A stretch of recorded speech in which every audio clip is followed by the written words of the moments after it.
फिर रात में रोज की तरह पलंग पर लेटकर धूम्रपान करके सोने की तैयारी करने लगा। लेकिन नींद नहीं आई।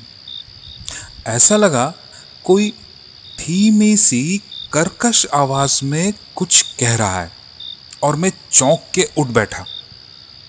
सो गए थे क्या? अंधेरे में कुछ दिखा नहीं, लेकिन ऐसा लगा जिन्होंने सवाल पूछा वो पलंग पर ही बैठे हैं। कुछ देर चुप रह के पूछा। कहानी विद किशोर में आपका स्वागत है। यदि चैनल पर नए हैं और चैनल को अब तक सब्सक्राइब नहीं किया तो कृपया चैनल को सब्सक्राइब करें एवं बेल आइकन को दबाएं। आज आप सुनने जा रहे हैं शरदिंदु बंदोपाध्याय का लिखा हुआ भूत भविष्य। मुख्य पात्र हैं लेखक नंद दुलाल, गोपी दुलाल एवं कमला। लीजिए प्रस्तुत है भूत भविष्य। आधी रात में टेबल के सामने चेयर पर बैठकर उपन्यास लिख रहा था। टेबल के कोने पर जलती मोमबत्ती पिघल के गिर रही थी। अचानक सामने देखा प्रेत आकर खड़ा हुआ है। कलम रखकर दृढ़ स्वर में कहा, मैं नहीं कर पाऊंगा। प्रेत याचना भरी दृष्टि से मेरी तरफ देखता रहा और विनती करते हुए बोला, आपकी दया के बिना मेरा काम नहीं बनेगा। वो लड़की बर्बाद हो जाएगी। मोहल्ले के लड़के उसके पीछे पड़े हुए हैं। गले की आवाज बैठी हुई थी। ग्रामोफोन रिकॉर्ड में गाना शुरू होने के पहले जैसी आवाज आती है ठीक वैसी। मैंने चिढ़ते हुए कहा, तो मैं क्या करूं? आप किसी और के पास जाइए ना। प्रेत ने कहा, और किसके पास जाऊं? सभी चोर हैं। आप दया कीजिए। प्रेत की इस बात को सुनकर मेरा मन थोड़ा नर्म हुआ।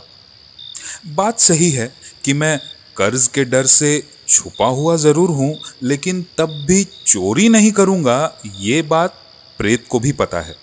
मैंने कहा, अच्छा, आप ये बात तो उस लड़की को या उसके पिता को भी कह सकते हैं। वो अपना खुद देख लेंगे, मैं ही क्यों? प्रेत ने एक गहरी सांस छोड़ी और मोमबत्ती की लौ थोड़ी हिल उठी। उसने कहा, मैंने कोशिश क्या नहीं की। मुझे तो देखते ही डर के मारे चिल्लाने लगे। उसके बाद घर में तांत्रिक को बुलाकर झाड़ फूंक करवा लिया है। वहां मैं और नहीं जा सकता। रात के 12 बज चुके थे। मैंने बत्ती बुझाई और बिस्तर पर जाकर लेट गया। प्रेत भी पास में आकर बैठ गया और करुण स्वर में बोला, दया कीजिए, आपका कल्याण होगा। किस मुसीबत में फंस गया? मैं एक साहित्यकार हूं, नाम भी बहुत कमाया है, लेकिन नाम कमाने से ही पैसा नहीं मिलता। इसीलिए कल तक जो दोस्त थे आज वो लेनदार बनकर खड़े हो गए हैं। मुझे देखते ही या तो नजरें फेर लेते हैं या फिर तगादा करते हैं। दोस्तों ने जब पूरी तरह मुंह फेर लिया और परेशान भी करने लगे, तब मैंने तय किया कि शहर से बाहर कुछ दिन छुप कर रहूंगा। इसी बीच एक प्रकाशक ने उपन्यास लिखने का मौका दिया। कुछ एडवांस में रुपए भी मिले। इसी एडवांस के पैसे से शहर से बाहर एक गांव में पुराने कमरे को किराए पर लिया। उपन्यास खत्म न होने तक शहर नहीं लौटूंगा। उस कमरे में रहने के लिए एक टूटा पलंग, एक टेबल चेयर और एक स्टूल ही था। जिन्होंने कमरा किराए पर दिया है वो पास ही एक बड़े से 4 दीवारी से घिरे हुए मकान में रहता है। उसका महाजनी का कारोबार है। इस दुनिया में महाजनी का काम या फिर किताब प्रकाशन का काम नहीं करो तो जी नहीं पाओगे। महाजन निकुंज बाबू की आंखें बड़ी संदेह भरी हैं। 1 महीने का अग्रिम भाड़ा लेकर रहने को दिए हैं। रास्ते के दूसरे किनारे पर एक सस्ता सा होटल है। खाने पीने की व्यवस्था वहीं पर हो गई है। शुरू के 3-4 दिन बहुत ही आराम से कट गए। उपन्यास लिखना भी शुरू कर दिया। मेरे कमरे में प्रेत का आना जाना है वो पता नहीं था। चौथे दिन रात को लाइट बंद करके सोने गया। मेरी एक आदत है, बिस्तर पर लेटकर धूम्रपान ना करूं तो नींद नहीं आती। दिया सलाई जलाते ही मुझे ऐसा लगा जैसे तख्तपोश पर कोई बैठा हुआ है। 2 उत्सुकता से भरी आंखें, मैं एकदम से चौंक गया। कौन? और तभी वो मूर्ति गायब हो गई। मैंने फिर से दिया सलाई जलाई, कोई नहीं दिखा। मुझे लगा गलत फहमी हो गई है। बहुत देर तक लिखते रहो तो ऐसा होता है। नजर का धोखा। धूम्रपान करके सो गया। मैं कमजोर दिल का नहीं हूं। भूत प्रेत से नहीं डरता। भूत रहता है तो रहे, उससे डरने की कोई जरूरत नहीं है। भूत से ज्यादा इंसानों से डरना चाहिए। दूसरे दिन सुबह रात की बात याद ही नहीं रही। सारा दिन उपन्यास लिखने में बीत गया। उपन्यास में प्रेम की कहानी लिख रहा हूं। कहानी ठीक ठाक आगे बढ़ रही है। फिर रात में रोज की तरह पलंग पर लेटकर धूम्रपान करके सोने की तैयारी करने लगा, लेकिन नींद नहीं आई। ऐसा लगा कोई धीमी सी कर्कश आवाज में कुछ कह रहा है और मैं चौंक के उठ बैठा। सो गए थे क्या?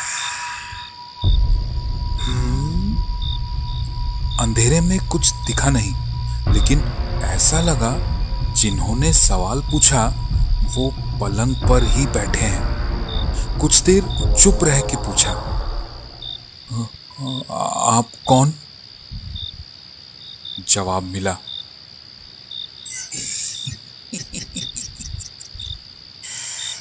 क्या कह के परिचय दूं? जब जिंदा था तब नाम था नंद दुलाल नंदी। मैंने कहा, नाम तो अच्छा है, तो क्या आप प्रेत हैं? प्रेत ने कहा,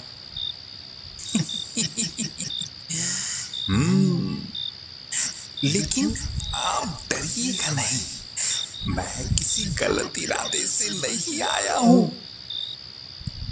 मैंने जम्हाई लेते हुए कहा, आपका कोई गलत इरादा हुआ तो भी मेरा नुकसान नहीं कर पाएंगे। आप तो हवा है। हाँ, मैं डर के खुद को नुकसान जरूर पहुंचा लूंगा। प्रेत ने सांस छोड़ते हुए कहा, वो तो है। मुझे ख्याल आया दिया सलाई की डिब्बी सिराहने के पास ही रखी हुई है। उस तरफ हाथ बढ़ाकर पूछा, मुझसे कुछ काम है क्या?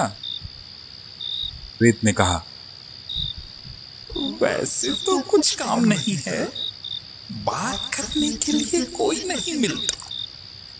आप इंसान हैं, मैं भी इंसान था, इसलिए। मैंने देखा प्रेत की हालत भी मेरे ही जैसी है। शायद ये भी अपने दोस्तों से पैसे उधार लिया है। बिस्तर पर बैठकर दिया सलाई जलाने वाला ही था कि तभी प्रेत ने कहा, दिया सलाई जलाएंगे?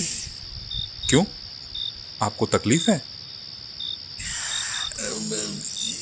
अचानक से रोशनी हो जाती है तो थोड़ी तकलीफ होती है।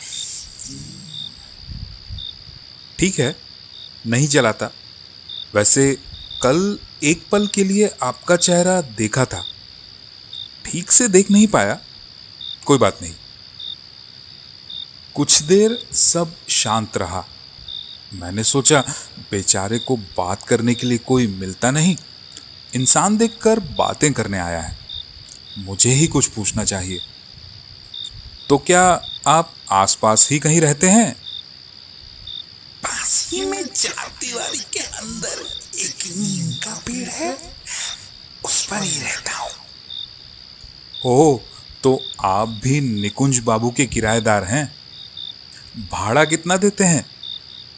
प्रेत को मेरा मजाक समझ में नहीं आया। उसने कहा, इसका मकान और बगीचा ये सब एक समय में मेरा ही था। मेरे प्रपौत्र से ही इसे निकुंज बाबू ने खरीदा था।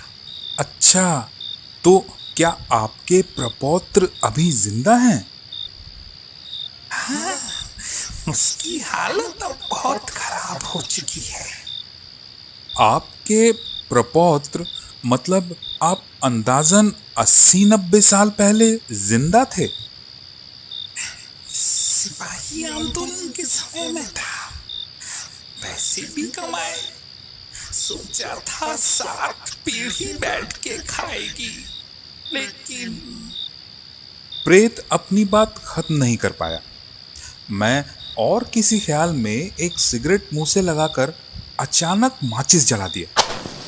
प्रेत का डरा हुआ चेहरा कुछ पल के लिए दिखा, उसके बाद वो हवा में मिल गया।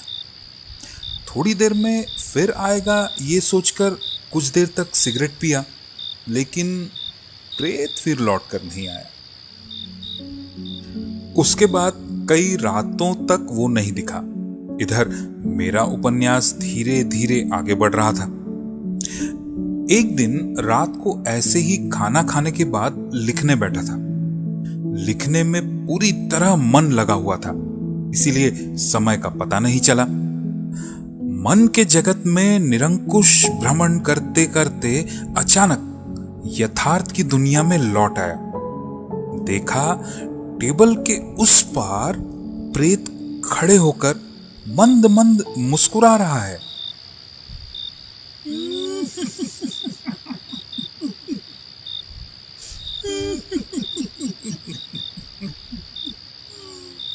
आज प्रेत को पहली बार अच्छे से देखा। पतला दुबला सा आकार, लेकिन शरीर में सब कुछ स्पष्ट था। एक पुराना पतला सा कुर्ता, नाक के नीचे पतली सी मूछ, दोनों आंखें सजग, उम्र लगभग 55, पूरी तरह उस जमाने का व्यक्तित्व। प्रेत ने कहा, क्या लिखते हैं आप इतना? कहा, उपन्यास। वो क्या होता है? हमारे समय में तो नहीं था। उपन्यास क्या होता है समझा देने के बाद प्रेत ने कहा, ओ, कहानियां बताइए तो जरा सुनो। मैंने संक्षेप में कहानी बताई। सुन के प्रेत ने कहा, छी छी छी छी छी। मैंने कहा, छी छी करने से नहीं चलेगा। ये सब ना हो तो कहानी बिकती नहीं है। जो भी हो, इतने दिन कहाँ थे, आए नहीं? प्रेत ने कहा, आप तो बड़े गजब के इंसान हैं। भूत प्रेत देखकर लोग डर जाते हैं और आपको तो कोई फर्क ही नहीं पड़ता। मैंने कहा, उस रात अचानक दिया सलाई जला दी थी, सुन रहे हैं, इसीलिए शरदिंदु नाराज हो गए थे शायद। बंदोपाध्याय की लिखी कहानी भूत भविष्य का हिंदी रूपांतर। आप हमें सुन रहे हैं पसंद कर रहे हैं इसके लिए धन्यवाद। और यदि आप हमारे चैनल को सब्सक्राइब भी कर लेंगे, कलम हाथ में लेते हुए कहा भी सपोर्ट करेगा। अच्छा, तो आज आप आइए, फिर से अनुरोध है, कहानी पूरी करनी है। चैनल को सब्सक्राइब बीच में आते रहिएगा, बेल आइकन मारेंगे। लीजिए अब आगे सुनते हैं। प्रेत चला गया। उसके बाद प्रेत लगभग हर रात आने लगा। हम गप्पे मारते थे और जब मैं जाने को कहता तो वो गायब हो जाता था। एक तरफ से देखा जाए तो अच्छा ही हुआ। यहाँ आने के बाद पड़ोसियों से दूरी बनाकर रखा, लेकिन बदले में जो मिला वो बुरा नहीं था। भूत के साथ जब तक मन करे बातें करो और जब जाने को कहो तो चला जाए। कोई जिंदा इंसान या पड़ोसी होता तो इतनी आसानी से जाने को कहो तो शायद नहीं जाता। भूत ही अच्छा था। घंटे भर मेरे साथ रहता था और अच्छी बातें ही करता था। एक दिन प्रेत ने पूछा, अच्छा, आपका परिवार है? मैंने कहा, परिवार माने शादी? सर्वनाश, अकेले सोने को जगह नहीं और शादी करूं, वो काम मुझसे नहीं होगा। प्रेत थोड़ा हंसा।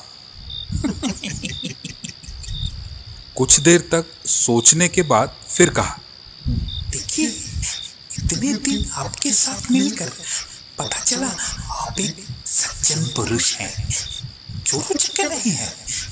मैं बहुत दिन से आप जैसा ही एक व्यक्ति ढूंढ रहा हूँ। मेरा एक अनुरोध है, आपको मानना पड़ेगा। भूत सिर्फ गप्पे मारने ही नहीं, एक मतलब से मेरे पास आता था, वो आज पता चला।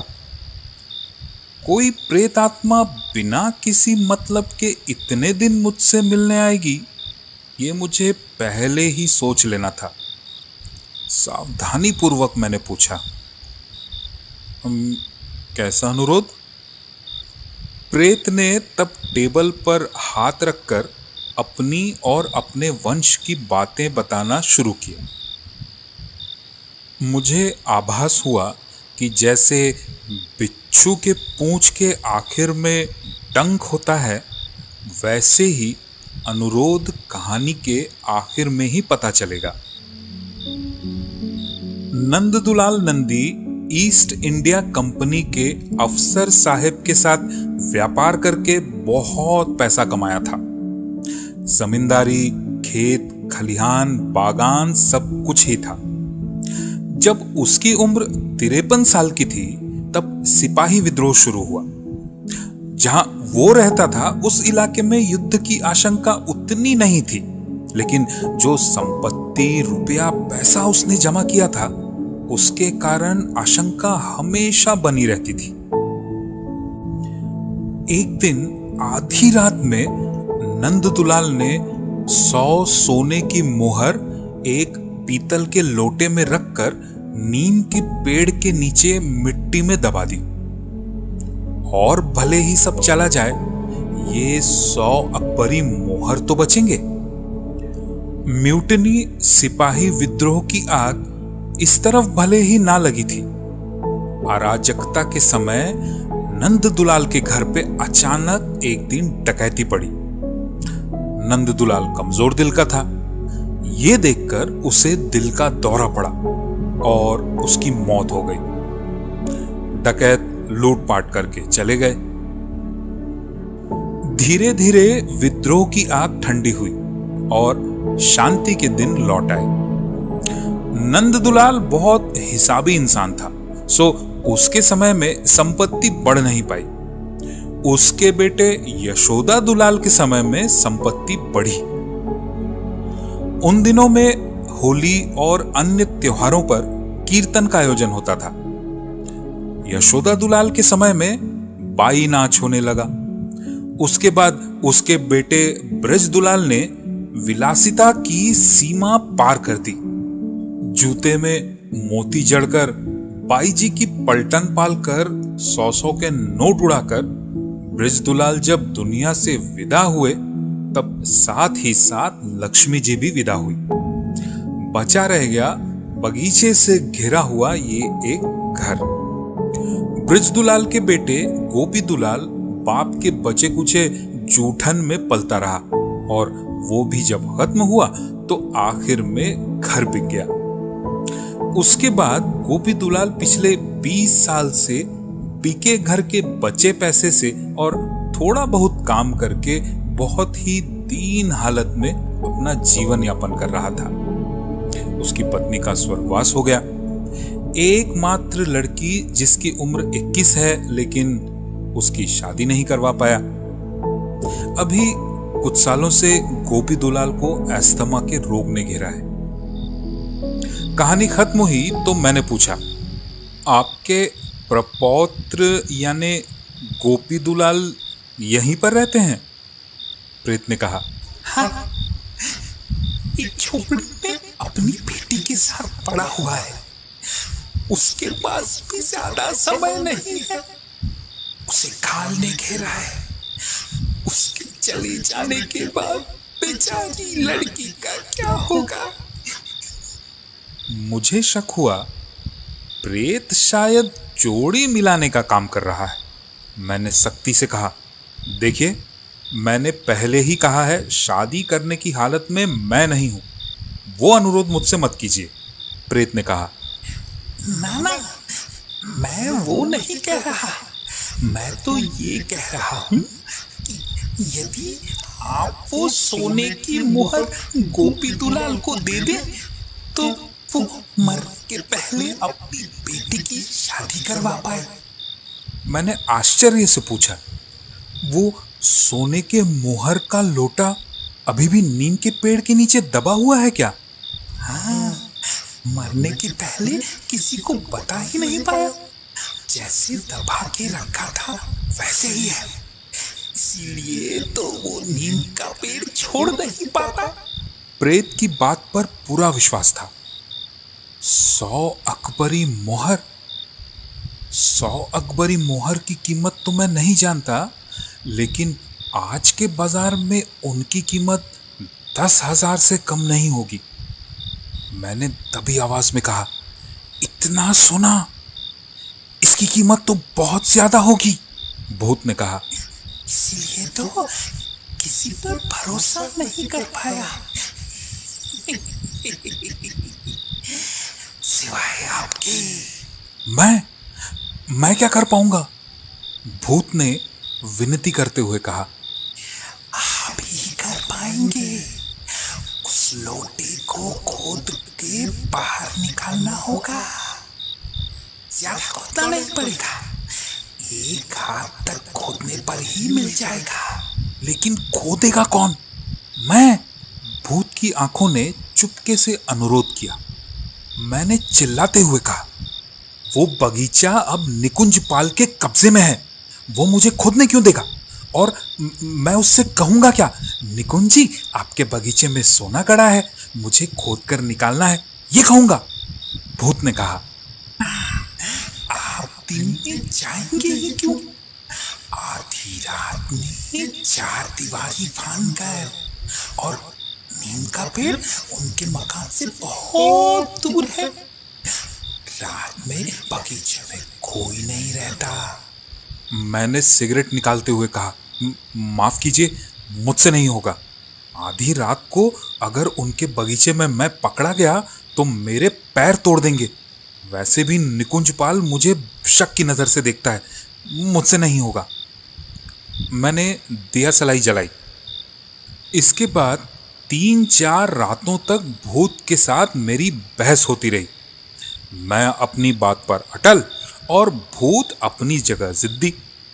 जितना मैं कहूं मैं नहीं कर पाऊंगा, उतना ही भूत कहे, दया कीजिए, दया कीजिए। कुछ रातों तक यही चलता रहा। मैंने दिया सलाई जलाकर भूत को भगाने की कोशिश की, लेकिन भूत को अब इसकी आदत हो गई है। थोड़ी देर के लिए गायब होता और फिर चला आता और करुणा भरे आवाज में विनती करता, दया कीजिए, दया कीजिए। एक अच्छे घर की लड़की का जीवन बर्बाद हो जाएगा। मेरी हालत संगीन हो गई थी। पूरी रात नींद नहीं, रात भर भूत के साथ बहस करता, उपन्यास लिखना बंद हो गया था और एक दिन परेशान होकर कहना ही पड़ा, ठीक है मैं राजी हूं, लेकिन मुझे भी मोहर से हिस्सा चाहिए। भूत लगता है हिसाबी था। थोड़ी देर सोच कर बोला, ठीक है, आपको 5% दलाली मिलेगी। 5 मोहर आपके। ये सुनने के बाद और चुप रहा नहीं गया। 5 मोहर माने 500 रुपए।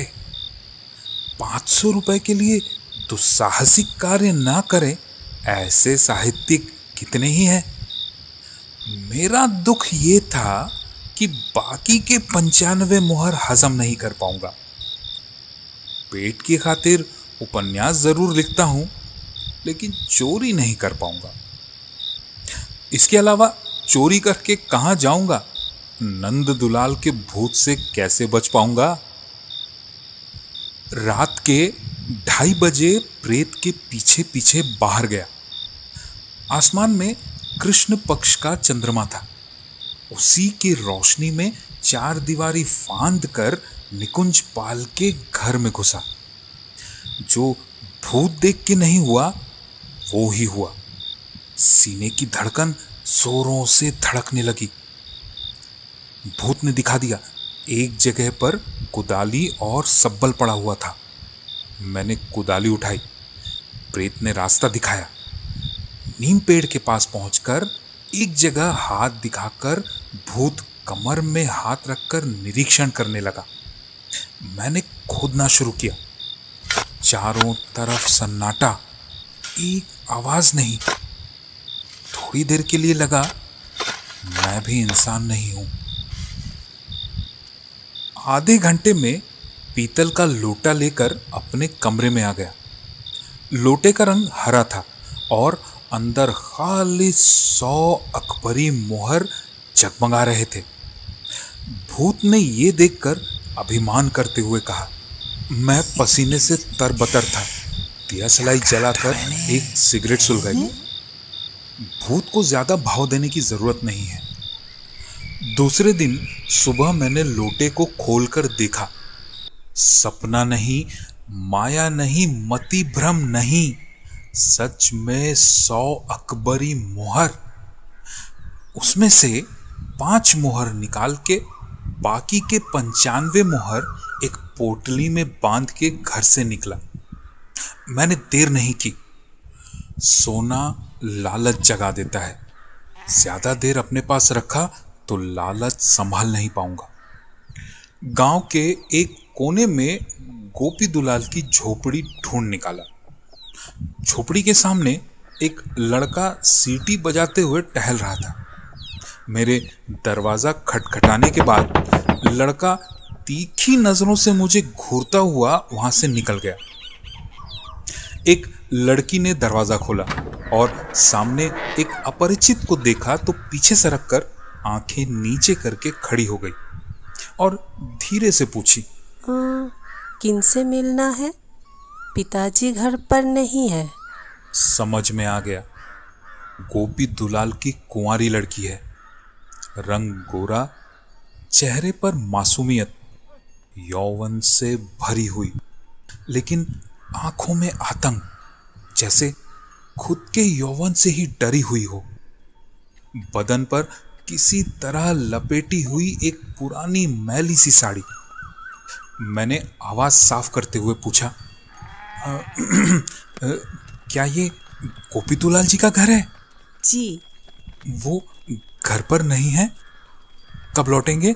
अस्पताल गए हैं, लौटने में देरी होगी। ओह, मैंने सोचते हुए कहा, उनसे कुछ जरूरी काम था, मैं शाम को फिर आऊंगा, उनको बता दीजिएगा। जी। लड़की ने जवाब दिया। मैं अपने कमरे में लौटकर एक के बाद एक सिगरेट फूंकने लगा। मेरा दिमाग गर्म हो गया था। 2 पैकेट फूंक डाला। डरा हुआ असहाय यौवन। भूत के साथ परामर्श करने से अच्छा होता, लेकिन वो तो दिन में नहीं आता। शाम को फिर गया। इस बार दलाली के 5 मोहर भी ले गया। फिर से लड़की ने दरवाजा खोला। पिताजी की तबीयत बहुत खराब है, मिल नहीं पाएंगे। क्या काम है आपको? उसके होंठ कांप गए। मैं अचानक पूछ बैठा, तुम्हारा नाम क्या है? डर और असहजता से धीमी आवाज में उसने कहा, कमला। कमला, अपने पिता से कहो मुझे उनको कुछ रुपए देने हैं, वही देने आया हूं। दरवाजे की आड़ से उसने मुझे एक बार देखा और अंधेरे में गायब हो गई। थोड़ी देर बाद वापस आकर बोली, आइए। गोपी दुलाल बिस्तर पर अधलेटे अवस्था में हाँफ रहे थे। थका हुआ बूढ़ा शरीर मेरे पास जाकर बैठने पर बोले, आपसे मुझे पैसे लेने हैं। इस तरह की कोई बात तो मुझे याद नहीं आ रही। मैंने कहा, पैसे की बात बाद में बताऊंगा, अभी मेरा एक प्रस्ताव है। मैं आपकी ही जाति का एक भले घर का लड़का हूं और आपकी लड़की से शादी करना चाहता हूं। गोपी दुलाल आश्चर्य में पड़ गए। मैंने विस्तार से अपना परिचय दिया। उनकी सांसें जैसे और तेज हो गई। कमला की शादी कर पाऊंगा, ये तो मैं सोचा ही नहीं था। मेरे पास और ज्यादा दिन नहीं बचे मतलब? ये कह के मैंने पोटली खोलकर 100 सोने की मुहर उनके सामने रख दी। कमला से शादी हो गई। ससुर जी नहीं रहे। शादी के दूसरे दिन ही उनकी मृत्यु हो गई। अचानक हुई भाग्योन्नति उनसे सहन नहीं हो पाई। शहर लौटकर दोस्तों का उधार चुका दिया। अब प्रकाशन के काम में व्यस्त हूं। उपन्यास फाड़कर फेंक दिया। अब एक साफ सुथरी रोमांटिक कहानी लिखूंगा, जिसे पढ़कर कमला को शर्म नहीं आएगी। नंद दुलाल के साथ आखिरी बार मुलाकात हुई। मैंने पूछा कि अब तो खुश है ना आप? बेशर्मों की तरह हंसते हुए भूत ने एक आंख दबाते हुए कहा, दलाली थोड़ी ज्यादा ही ले लिए आप। ये कहकर अदृश्य हो गए थे। भूत की कृपा से अब मेरा भविष्य उज्जवल है। आप सुन रहे थे शरदेंदु बंदोपाध्याय की लिखी हुई कहानी भूत भविष्य। कहानी आपको कैसी लगी हमें कमेंट सेक्शन में जरूर बताइएगा। तो मिलते हैं अगली कहानी में। तब तक के लिए कहानी विद किशोर की ओर से नमस्कार।